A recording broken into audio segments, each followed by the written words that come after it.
Bonjour à tous, dans cette vidéo nous allons apprendre à tracer la droite perpendiculaire à une droite D passant par un point A. Je te rappelle que deux droites sont perpendiculaires si elles se coupent en formant un angle droit. Donc pour effectuer cette construction, tu auras besoin de ton équerre. La méthode est relativement simple, elle consiste à positionner un des côtés de l'angle droit de ton équerre le long de la droite D, en faisant en sorte que l'autre côté de l'angle droit de l'équerre passe par le point A. Alors bien souvent, tu as tendance à manipuler ton équerre de cette façon, en positionnant ta main comme cela. Le problème quand tu manipules ton équerre de cette manière-là, c'est que tu n'es pas très précis. En effet, là, on a l'impression que l'équerre est bien positionné contre la droite. Or, si j'enlève ma main, on peut constater que ici, il y a une petite différence, un petit écart, et du coup, si je trace alors que mon équerre est positionné comme cela, on aura une construction imprécise.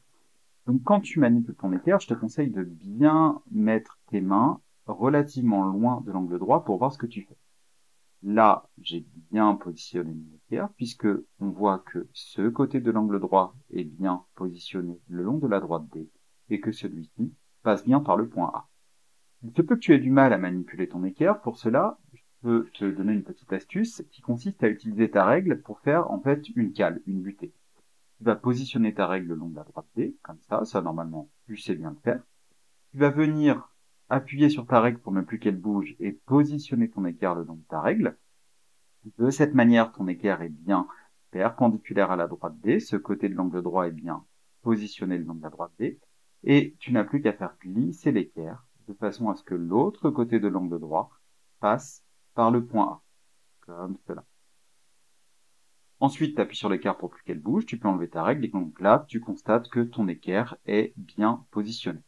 Une fois que l'équerre est bien positionné, donc une fois que ce côté de l'angle droit est le long de la droite D, et que celui-ci passe par le point A, tu n'as plus qu'à prendre ton crayon et à tracer la perpendiculaire le long de ce côté de l'angle droit. Alors, c'est pas forcément la peine d'aller jusqu'à la droite D, puisque une fois que tu as terminé de construire ta perpendiculaire, il va falloir penser systématiquement à la prolonger, de manière à ce qu'elle passe de part et d'autre de ta droite D. Et, pour finir, il ne faut pas oublier de coller l'angle droit.